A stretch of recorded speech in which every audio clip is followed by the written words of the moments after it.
वंदे नवघनश्यामं श्रीयवाससं। 125 बरस पहले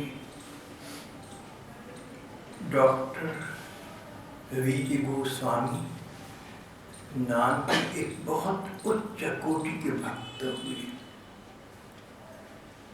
विजय कृष्ण गोस्वामी। श्री रामकृष्ण परमहंस के समवर्ती थे, समकालीन थे।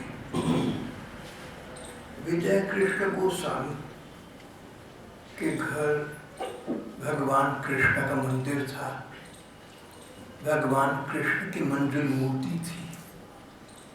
घर वाला उसका नाम श्याम सुंदर का मंदिर रखा हुआ था। विजय कृष्ण गोस्वामी बहुत छोटे बच्चे थे। किसी की गोद में जाते तो वहाँ उस मूर्ति को निहारते रहते, अपलक दिखते रहते।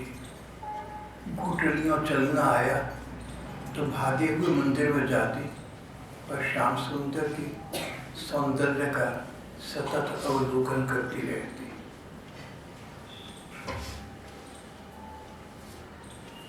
कुछ बड़े हुए, लगभग 18 वर्ष के हुए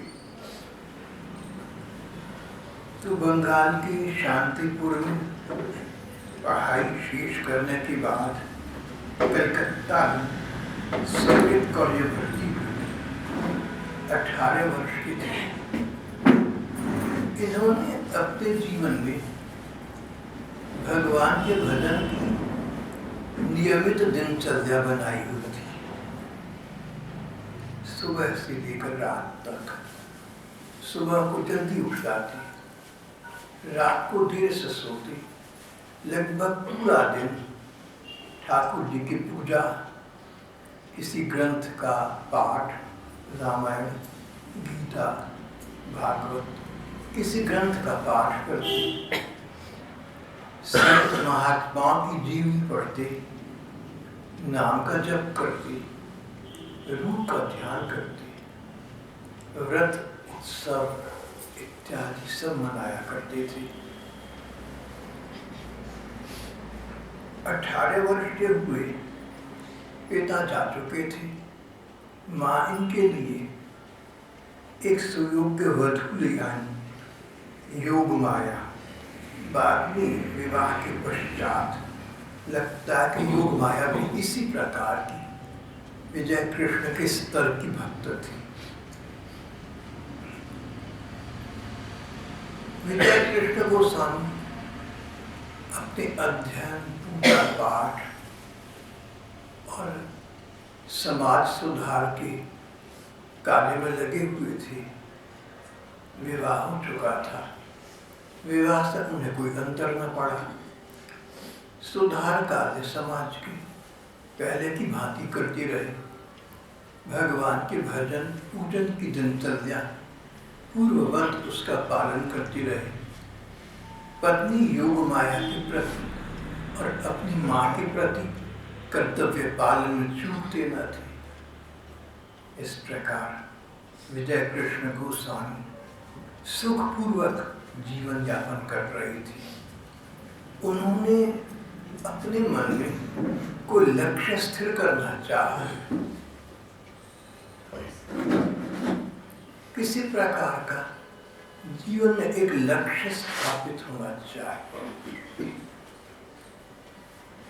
अर्थोपार्जन, भोजन, परिवार संग्रह, भविष्य की चिंता, ये सब तो सभी करती हैं। विजय कृष्ण गोस्वामी के अंतर मन ने कहा, उनके अंतरात्मा का स्वर था, भैया परलोक की चिंता करो। इस जन्म के बाद जो जीवन होगा उसकी भी तो चिंता करो। जिस प्रकार हम इस जीवन में आने वाले जीवन की योजनाएं बनाती हैं, उनको सुख संपन्न रखना चाहते हैं, इस प्रकार एक स्वर आया, अंतर स्वर आया। इसी प्रकार अगले जन्म के बाद तुम्हारा क्या होगा, तुमने क्या करना होगा, अगले जन्म के बाद तुम्हें सुख कैसे प्राप्त हो, सुख क्या होता है ये भी तो विचार कर लो, ये भी तो सोच लो। विजय कृष्ण गोस्वामी सचमुच विचार में मग्न हो गए।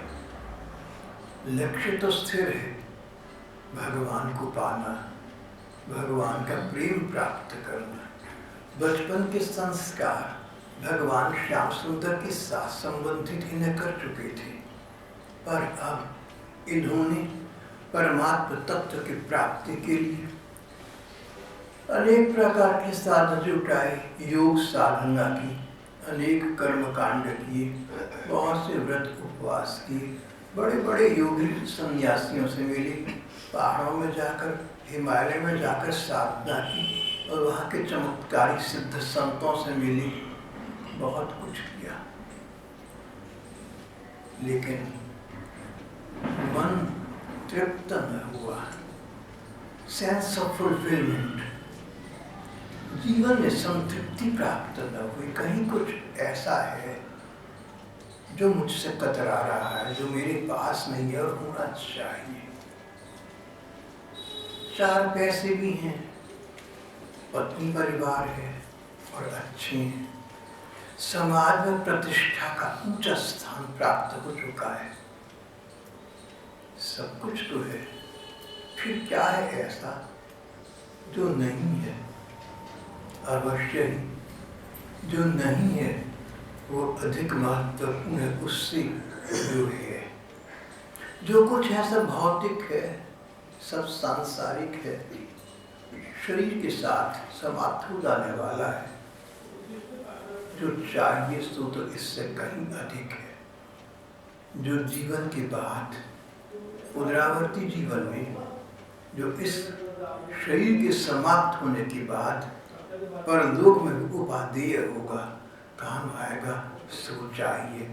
विजय कृष्ण गोस्वामी विचार में मग्न हो जाती, विचारों में खो जाती। जीवन वही तो नहीं है जो आज है, जीवन तो वही तो नहीं है जो भविष्य में हमारी अब की योजनाओं के अनुसार होगा।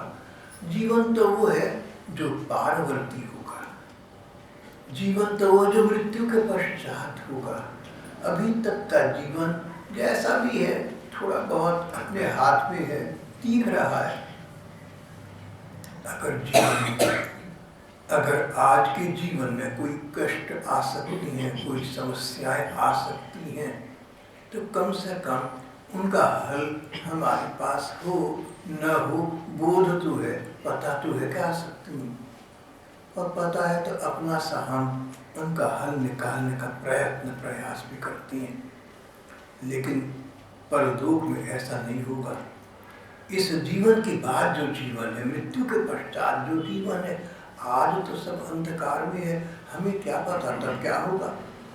और तब उस समय कुछ समस्याएं आएंगी, उस समय कोई कष्ट आएंगे, तो निवारण करने के लिए कोई एजेंसी न होगी, कोई व्यवस्था न होगी, कोई संस्था न होगी। इसलिए अभी अभी इस जीवन के रहते रहते, जब तक हमारी अंग काम कर रहे हैं, जब तक मस्तिष्क काम कर रहा है, तब तक हमें अपनी भगवान की ओर जाना चाहिए, अपने ठाकुर की ओर जाना चाहिए।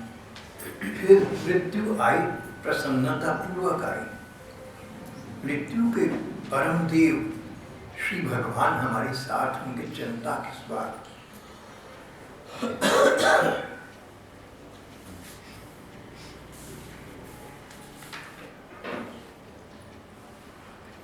विजय कृष्ण गोस्वामी सारा दिन भगवान के भजन में लगे रहे।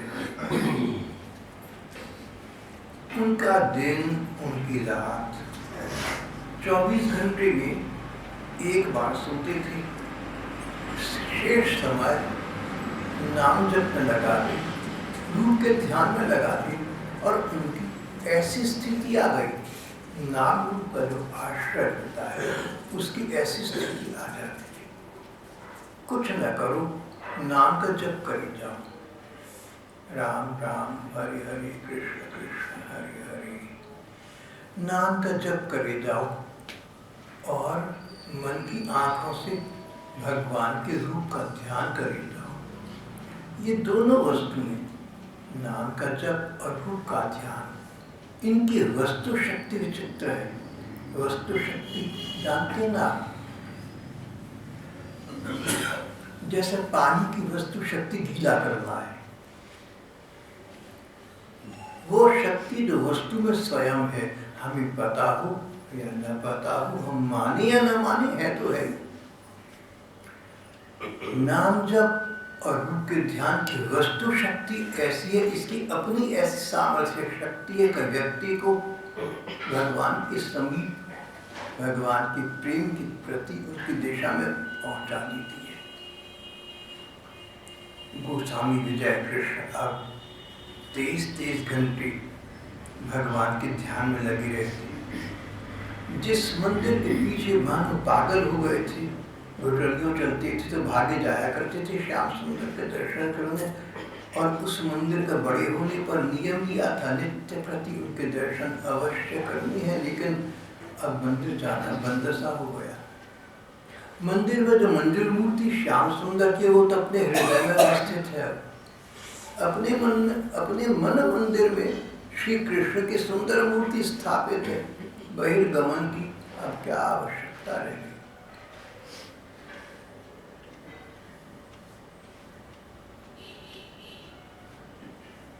इस प्रकार के भगवत जन संसार में बिरले होते हैं जिनका मन भगवान का मंदिर बन जाता है।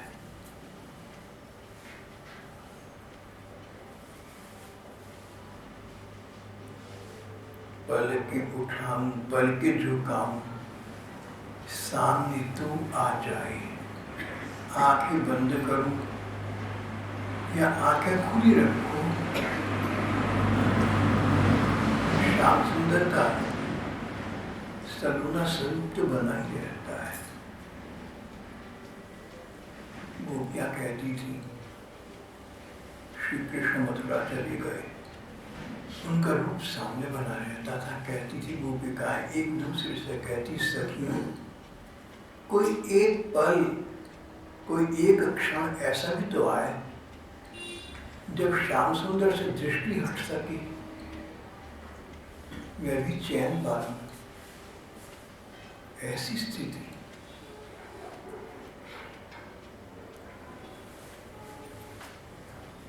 मंदिर जाने का नियम समाप्त हो गया, प्राय अब जाना बंद हो गया। वृंदावन गए। विजय गोस्वामी बंगाल में थे। गंगा जी के उस पार शांतिपुर नाम का स्थान है, वहाँ रहते थे। वहाँ से ये वृंदावन आए। वृंदावन में इनको अलौकिक आनंद की स्फूर्ति हुई। वहाँ पर इन्होंने शाम को अपना एक सत्संग बिठाया, भागवत की कथा करते, श्री कृष्ण की कथाएं करते, चैतन्य महाप्रभु की कथाएं करते। तो भक्तजन इनके सत्संग में सम्मिलित होने लगे। इनके श्रोताओं में सब प्रकार के लोग थे, यहाँ तक के पशु भी थे। कुत्ते और बंदर भी इनके श्रोता थे। एक बंदरों का दल प्रति मोटा ताजा बंदर ठीक पाठ के समय आता और पाठ समाप्त होता तो वापस चला जाता। किसी को कुछ नहीं कहता था, ना देखता था। कुछ खाने को दो तो पास रख लेता था, पाठ पूरा होने के बाद खाता था। कोई बंदर, कोई दूसरा बंदर पाठ के समय कुछ उपद्रव करे तो ऐसी आंख दिखाता कि भाग जाता। एक बार कोई बंदर गोसाई जी के पास से उनके कुंज का लोटा ले गया। गोसाई जी पास बैठे जो श्रद्धा से उनका पाठ सुन रहे थे, उनकी ओर देखा, बोले भैया कोई, फिर बंदर को देखा, उसको संबोधित करके बोले भैया कोई बंदर लोटा ले गया, अगर देखो कहीं से ला सको। बंदर ऐसे उठा जैसे बात समझता हो, ऊपर जाकर चारों ओर देखा, किसी दिशा में गया, लोटा लेकर वापस आ गया, गोसाई जी के पास स्थापित कर दिया।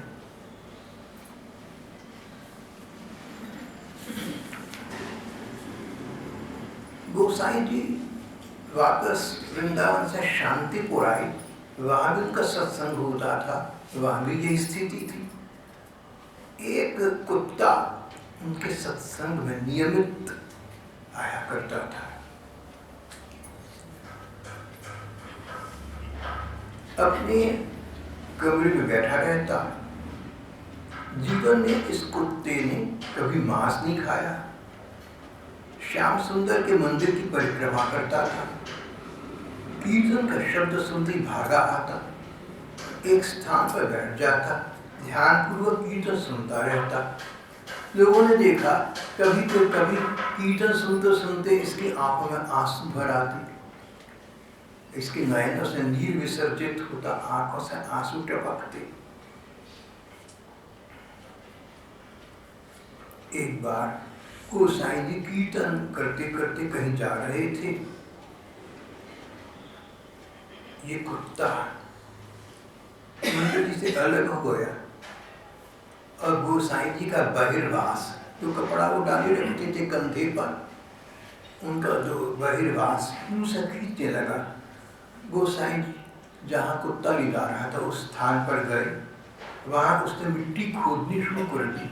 गोसाई जी ने आसपास वालों से कहा, बहुत खोदने पर उसमें से एक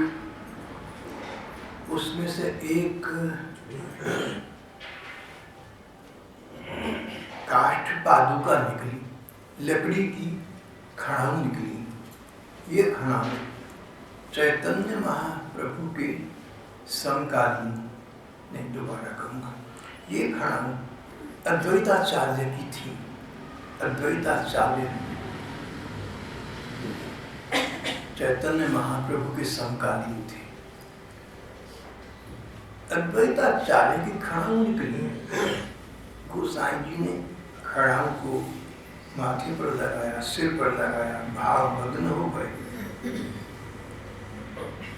इसके बाद वो कुत्ता एक दिन सुबह को भक्तगण गंगा जी में स्नान करने गए तो देखा घुटनों तक जल में उसका मृतक देह तैर रहा है।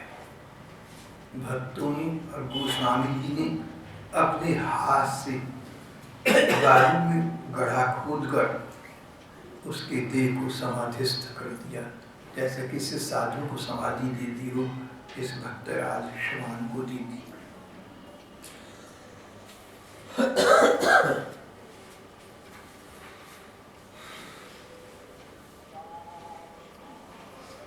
गोस्वामी विजय कृष्ण के जीवन की अनेक घटनाएं हैं। शाम को नियमित सत्संग होता है, उसमें कई आ चुकी हैं, कई नहीं भी आई हैं।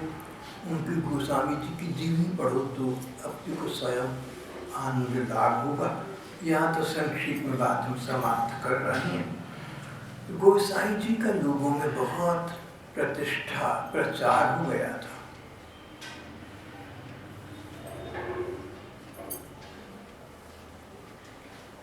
गोसाई जी में ऐसे गुण थे जो प्रायः किसी एक व्यक्ति में अकेले भी नहीं पाए जाते। किसी संत में शास्त्र ज्ञान है, किसी महात्मा में भगवत प्रेम के अनुभव का कोश है, किसी ने लौकिक सफलता भी प्राप्त की, लोक विद्या, कोई एमए कर गया, कोई पीएचडी कर गया, कोई बीएड कर गया, किसी ने समाज सुधार में स्थान प्राप्त कर लिया।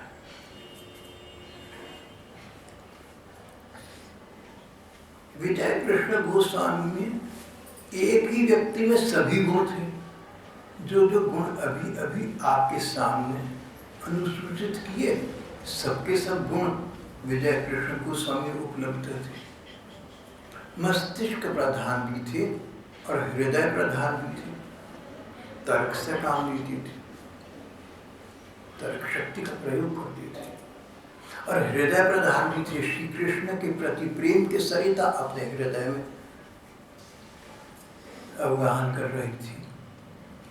चैतन्य महाप्रभु के विषय में यही कहा गया है, उन सब प्रकार के गुणों का निवास था। विजय कृष्ण गोस्वामी की भी यही स्थिति थी।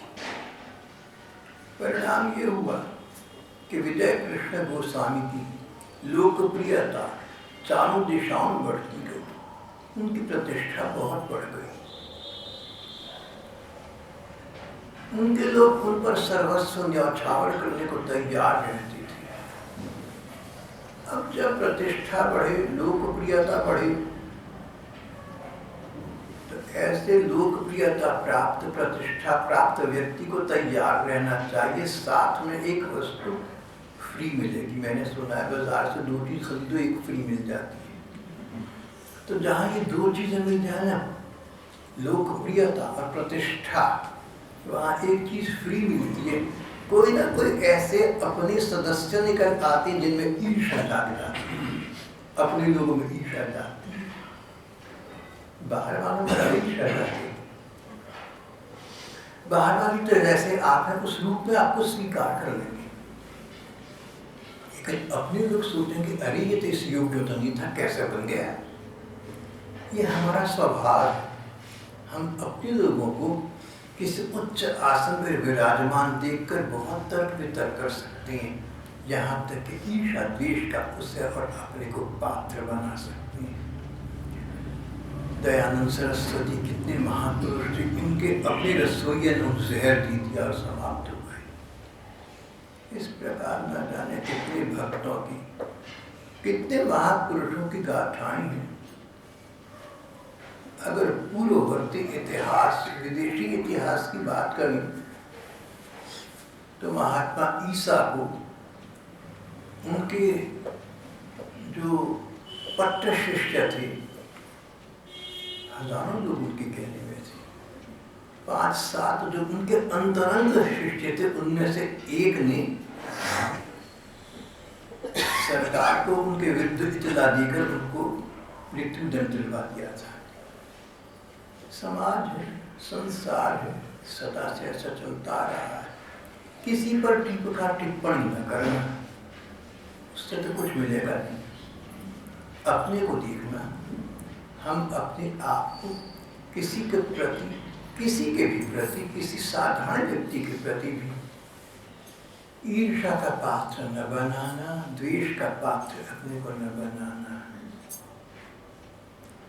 विजय कृष्ण गोस्वामी की प्रतिकूल अंदर ही अंदर उन्हीं के जनों में एक ऐसा छोटा सा समुदाय पनप रहा था जो उनसे ईर्ष्या करता था, जिसने एक बार षड्यंत्र किया उन्हें विष देने का, जिसमें वो वर्तमान में सफल हो गए। एक साधु गोसाई जी के पास आया। गोसाई जी लगभग 56-57 वर्ष के हो गए थे। एक साधु आया, बोला गोसाई जी, जगन्नाथ जी का प्रसाद है, तुरंत ग्रहण करो। प्रसाद कहीं से भी मिले उसको तुरंत प्रणाम करके मुंह में डाल लेना चाहिए। प्रसाद को ऐसे मत खाना जैसे खाना खाती है और जिसे कोई खाना। प्रसाद मिला जो दोनों हाथ जोड़कर ले लिया, एक हाथ ना ले लेना, दोनों हाथ जोड़कर लिया और ऐसे लिया कि कोई प्रसाद का कण भी नीचे न गिर जाए। फिर उसको प्रणाम किया और मुंह में डाल लिया। ये प्रसाद पाने का वैष्णव उचित विधान है। गोसाई जी ने लड्डू भोग का हाथ में लिया। उनके मन ने कहा, देखिए अंतर मन कितना काम करता है। जो गोसाई जी से उच्च कोटि के योगी भी थे, इसमें अवश्य विष मिला होगा, इसमें विष। पर है तो भोग का लड्डू। गोसाई जी ने कहा जगन्नाथ जी के मंदिर का लड्डू है, अगर इसमें विष मिलाया गया तो मिलाने वाले का क्या दोष है? जगन्नाथ जी का विधान यही है। जगन्नाथ जी मुझे अपने चरणों में बुलाना चाहती हैं, उसका बालक बन गया, इसमें किसी का कोई दोष नहीं है। लड्डू खा लिया, खाती खाती बेहोश होती गई। चिकित्सकों के प्रयत्न से चेतना आ गई। विष धीरे धीरे अपना काम करता रहा।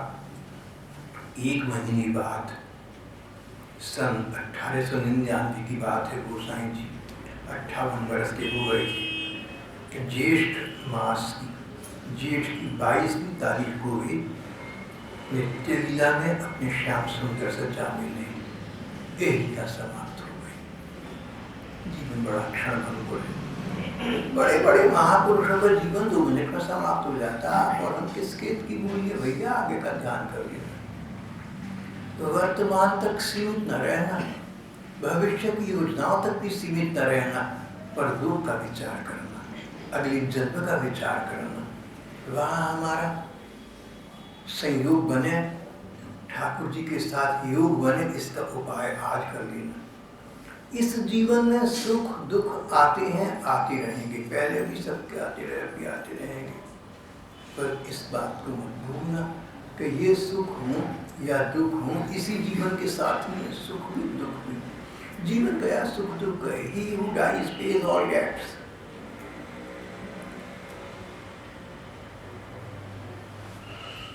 जो मर गया वो तर गया, समाप्त हो गई बात। और सभी ने जाना है, हमने सबने जाना है। एक भैया कहते थे कि आप कहते हैं कि तूने जाना है, तेरा टाइम आ चुका, बूढ़ा बुजुर्ग हो गया। मैंने कहा, बोले आपने भी जाना है? मैंने कहा मैं तो तेरे से पहले जाने वाला हूँ, तेरे से बड़ा हूँ भैया। भगवान से मेरी ये प्रार्थना कर, मेरा मन भी उनमें लगे। आप लोगों के सामने जो मैं सत्संग वार्ता करता हूँ ना, क्यों करता हूँ? इसलिए कि जो आपसे बातें कहता हूँ, आखिर कभी तो मन कहेगा कि इन बातों पर स्वयं भी चढ़ कर देख, इसलिए कहता हूँ आपसे। अब भगवान पर एक एहसान तो हो गया ना, कम से कम उनकी वार्ता आप तक संदेशित करता हूँ, तो भगवान मेरा तो वैसे भी थोड़ा सा लिहाज कर दे कि बहुत ज़्यादा अपना अपना आपको जरा करना। गोसाई जी तो 58 बरस के थे, चले गए। अपने पीछे अपनी वाणी से और अपने बहू से, अपने वाणी से और अपने आचरण से अपने उपदेश छोड़ गए। गोसाई जी का सबसे पहले सबसे बड़ी बात कहना ये था कि मनुष्य को जो सुख दुख हमें मिलते हैं, तुम्हें मिलते हैं, ये पिछले जन्मों के कर्मों का फल है। पिछले जन्मों के कर्म के फल को हम भाग्य कहते हैं। भाग्य से सुख दुख मिलते हैं। भाग्य अटल है, जो हमने किया हमारे पर वापस आएगा। It returns to us manifold. It calls back on us. There is no escape from it. इससे तो कोई बचाव नहीं है। गोसाई जी कहते थे भाग्य अटल है, कर्म का फल सुख हो या दुख हो भोगना पड़ेगा। लेकिन एक बात गोसाई जी ने बहुत बढ़िया करी, एक वस्तु है जो भाग्य को भी माध्यमिक कर देती है, आनुषंगिक कर देती है, महत्वहीन कर सकती है। भगवान का नाम है राम राम हरि हरि कृष्ण कृष्ण हरि हरि। अब कृष्ण को कृष्णा बना दो तो मजा नहीं आएगा। रामा न बनाना, कृष्णा न बनाना। जब कीर्तन करो ना तो हिंदी में करना, अंग्रेजी में न करना। राम राम कृष्ण कृष्ण हरे कृष्णा। देखो हिंदी में कीर्तन करो तो बहुत जैसे भाषाएं ऐसा कहते हैं कि अंग्रेजी जो है विज्ञान की भाषा है, मुझे लगता है ठीक बात है। ऐसे हिंदी संस्कृत भक्ति भाव की भाषा है। तो नाम जप भाग्य से ऊपर है। सर्वोच्च न्यायालय किसी सभ्य राष्ट्र में किसी व्यक्ति को मृत्यु दंड दे दो तो वहां के राष्ट्रपति बिना कारण बताए मृत्यु दंड व्यक्ति को क्षमा कर सकते हैं। भाग्य के जो फल लिखे हैं सो तो व्यक्ति को मिलेगी, पर नाम जब भाग्य को समाप्त करके व्यक्ति को भाग्य के दोष से, कर्म दोष से मुक्त कर सकता है। एकमात्र भगवान का नाम ही ऐसी वस्तु है, इसके अतिरिक्त और कुछ नहीं है। अपार संसार समुद्र मध्ये निबध्यतो मे शरणं किमस्ति गुरु कृपालो कृपया वदयित विश्वेश पादाम्बुज दीर्घ नौका। भगवान के चरणों का आश्रय लो भैया, नाम का जप कर लो, रूप का ध्यान कर लो, थोड़ा समय जीवन का, थोड़ा समय 24 घंटे में से निकाल कर जैसी तैसी करके भगवान के ध्यान में भी लगाओ। भगवान ने 24 घंटे का दिन दिया, आज तो है, इसमें से थोड़ा समय भगवान के ध्यान में लगा दीजिए। कल का दिन होगा नहीं होगा, किसका होगा किसका नहीं होगा, कौन कह सकता है। तो अपना जीवन का थोड़ा सा समय जीवनदाता को समर्पित करना चाहिए। वही पल तुम्हारे अक्षय हो जाएंगे, अक्षुण्ण हो जाएंगे, वही वास्तविक जीवन का आधार स्तंभ बन जाएंगे, वही सार्थक जीवन की सार्थक भूमि बन जाएंगे। उसकी साधना करनी चाहिए। प्रारब्ध का शेष प्राप्त कर्मफल नाम जप से ही संभव है। जो करो भगवान की प्रीति के लिए करो, उठना बैठना स्नान करना सभी काम भगवान का नाम देते हुए उनके मंजूर मूर्ति का ध्यान करते हुए करो। जो भगवान के नाम का जप करो तो श्वास प्रश्वास के साथ करना। यूँ तो नाम जप कैसे भी करें, किसी प्रक्रिया से करें, सब उचित है। गोसाई जी ने कहा श्वास प्रश्वास की क्रिया के साथ करोगे तो तुम्हें अधिक लाभदायी होगा। जो सांस आ रही हैं जा रही हैं उनके साथ नाम का जप करना, ये अधिक उपादेय होगा।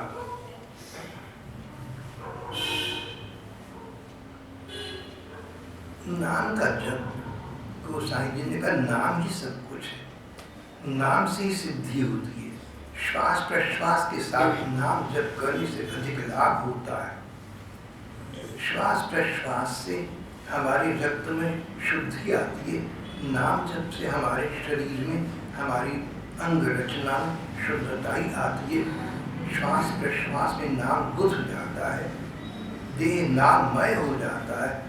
नाम का आश्रय लेना चाहिए, हो सके तो सांस के साथ आने जाने वाली श्वास के साथ, श्वास प्रश्वास के साथ नाम लेना। हो सके तो नाम लेने का एक नियम भी बनाना। जो तो आते जाते चलते फिरते कहीं भी नाम ले लो, और थोड़ा सा एक नियम ऐसा बना लेना, 10 मिनट का हो, घंटे 2 घंटे का हो, हम इतने समय एक ही आसन पर बैठकर भगवान का ध्यान करेंगे। एक ही आसन पर। गोसाई जी ने आसन की अनन्यता पर बड़ा जोर दिया। भजन करने का आसन एक निर्दिष्ट स्थान पर होना चाहिए। प्रतिदिन उसी समय उस पर बैठकर भगवान का स्मरण भजन करना चाहिए। उस आसन पर किसी और को न बैठने देना। किसके कैसे संस्कार हो हमें क्या पता। जिनके संस्कार इस तरफ के नहीं है, बैठेंगे तो आसन पर प्रभाव पड़ेगा, कुप्रभाव पड़ेगा। और जिनके संस्कार, जिनका भजन हमसे कहीं अधिक है, वो बैठेंगे तो एक प्रकार का उनका तिरस्कार है। वो स्थान तो हम जैसों के छोटे मोटों के लिए बड़े लोगों के बड़ा आसन होना चाहिए, ऊंचा आसन होना चाहिए। इसलिए जो तुम्हारे भजन का आसन है उस पर किसी को बैठना नहीं देना, स्वयं बैठना। स्वयं भी उस आसन का प्रयोग केवल भजन के लिए करना। खाना पीना खाना हो तो उस आसन पर मत बैठना। रात को 2 बजे उठकर साधन करना, जप करना, रूप का ध्यान करना सबसे अधिक श्रेयस्कर है। गोसाई जी ने कहा, मैं अपने अनुभव से कह सकता हूँ कि दोपहर को 2 बजे से लगभग 4 बजे तक ऐसी वेला है जब भगवदीय महापुरुष, पूर्वकालीन संत महापुरुष अपने सूक्ष्म रूप से इस पृथ्वी पर विचरण करती हैं, और जो लोग भजन का आश्रय लेते हैं उनको आशीष प्रदान करते हैं। पूर्व काल के भगवत जनों की आशीष प्राप्त कर लेना। चैतन्य महाप्रभु हुए, मीरा जी हुई, वल्लभाचार्य हुए, बड़े बड़े हुए, उनका आशीष प्राप्त करना चाहो तो यूँ तो कभी भी हो सकता है, पर सर्वोच्च सर्वसुंदर समय सुबह को आधी रात के समय 2 बजे से लेकर 4 बजे तक का है। ऐसा विजय कृष्ण गोस्वामी अपने अनुभव से कहते थे।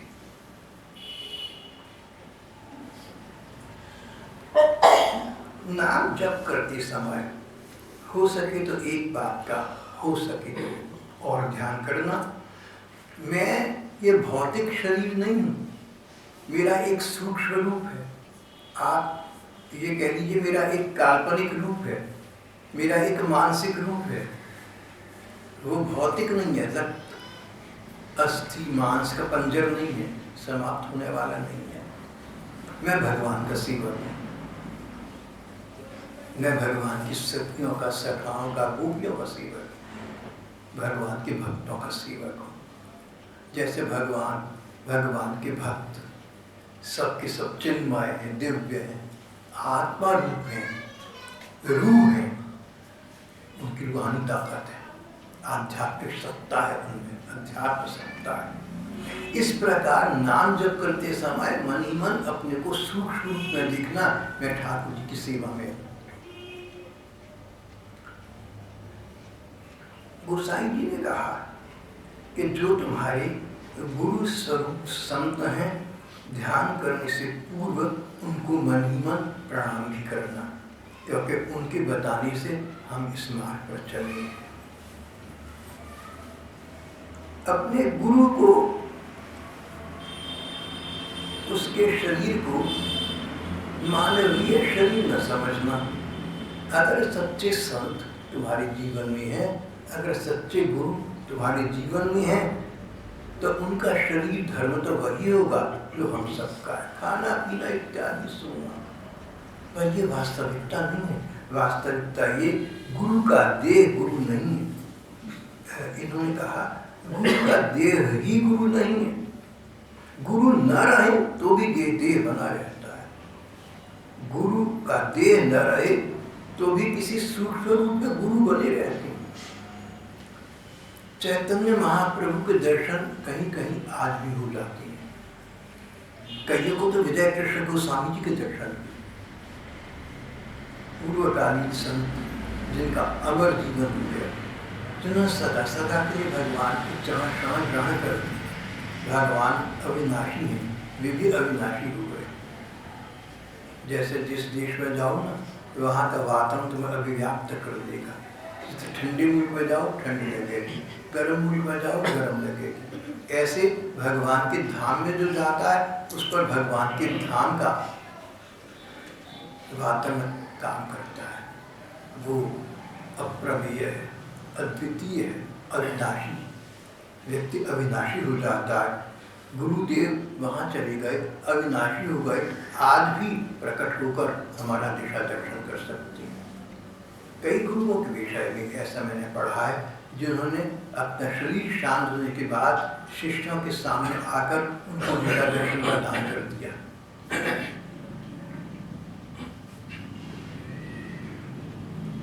गुरु का आदेश पालन ही गुरु का संग है। गुरु के संग का अर्थ गुरु जी के पास जचकर बैठना नहीं है, आवश्यक नहीं है गुरु के पास ही बैठा जाए। शारीरिक सामीप्य की अनिवार्यता नहीं है, वो भी न हो, इसका महत्व नहीं है। मानसिक संग की आवश्यकता है। गुरु का जो उन्होंने कहा वो करना, आदेश पालन ही गुरु का संग है। इस बात को नाम करने वाले व्यक्ति को याद रखना चाहिए। आहार के दोष से सारे विकार और रोग उत्पन्न होते हैं। एक एक अन्न ग्रास भगवान का निवेदित अन्न ग्रहण करना चाहिए। भगवान को जिस खाने का भोग नहीं लगा, हमने खाना भी नहीं, या हमने मानसिक भोग वहीं लगा लेना है। जहाँ खाना है भोग नहीं लगता है, आप अपने थाली का, अपने हिस्से का आप भोग मानसिक लगा लें। सर्वतः पाणिपादम तत्सर्वतोक्षिश्लोमुखम सर्वतः श्रुतिमलोके सर्वमावृत्य तिष्ठति। हमारे विद्वान भाई मदन मोहन बताएंगे कि गीता के 13वें अध्याय का 13वां श्लोक है। एम आई राइट सर? ठीक है, मतलब मुझे हाँ कर तो सुनते हैं। तेरा तेरा, गुरु नानक देव ने तेरा तेरा बोला। अरे प्रभु सब कुछ तेरा है, ध्यान में हो गए। और ये गीता का श्लोक, ये भी तेरा तेरा, 13वीं अध्याय का 13वां श्लोक है। इसमें कहा गया है भगवान के सब अंग स्थान, सभी स्थानों पर जहाँ चाहो भोग लगा दो, वो ग्रहण कर लेंगे। हर अन्न ग्रास में निवेदित अन्न ग्रहण करना, अपने भोजन की शुद्धता निश्चित रखना, कितना भोजन खाना है, जितना पचा सको, जिसमें भजन हो सके उतना ही करना, अधिक या न्यून नहीं, समय निर्धारित रखना। जो खाना भाव दूषित हो, जिसका खाना है वो आपके प्रति भावना नहीं रखता, भाव दूषित हो, दृष्टि दूषित हो, कोई ऐसी नजर ललचाई नजर लगाता और ये ना होता मैं खा चुका होता, दृष्टि दूषित, स्पर्श दूषित, कोई गलत व्यक्ति, कोई मांसाहारी, कोई अभक्ष्य भक्षण करने वाला, कोई चरित्रहीन व्यक्ति अगर अपने हाथ में फुलका लेकर तुम्हें देता है तो फुलका दूषित हो गया। देखो मैं तो ऐसा मानता हूँ, आपको पता है मैं बहुत अत्याधुनिक हूँ, अल्ट्रा मॉडर्न हूँ, मैं बहुत फैशनेबल हूँ, लेकिन मैं इन बातों को बिल्कुल ठीक मानता हूँ। आहार की शुद्धि निश्चित चाहिए हमें, और ये सारी बातें बिल्कुल साईं जी ने कही है, एक ही बात सवा सोलह नहीं की। It is $1,000 advice. लोग इस बात का ध्यान नहीं रखते, इसलिए सब कुछ करते कराते भी जीवन में भजन में उस प्रकार की एकाग्रता और सिद्धि प्राप्त नहीं होती जो उतने भजन से अन्यथा हो जानी चाहिए। कुछ अन्य सिद्धांत जो सभी जानती हैं, किसी का बुरा न करना न सूखना, किसी की बुराई कभी मत करना, समय नाश मत करना, जिसका भोग न लगा हो ऐसी वस्तु मत खाना, किसी बात का तुम्हारे में कितना बड़ा भी गुण हो उसका अभिमान मत करना, किसी गुण के कारण तुम अपने को बड़ा और दूसरे को छोटा मत समझना, किसी को हेय दृष्टि से मत देखना, अभिमान को सबसे बड़ा अपना शत्रु समझना, प्रतिक्षण भगवान के ध्यान में अपने मन को लगाना, ये सारी बातें वो हैं वो साईं जी ने कहा था, जिन पर चलने से, जिन पर अमल करने से शाश्वत शांति निगच्छति, नित्य शांति की प्राप्ति होती है, भगवत प्राप्ति होती है, भगवान प्रसन्न होती है, जीवन का वही लक्ष्य है। आज का हमारा प्रसंग यहाँ समाप्त हो जाता है।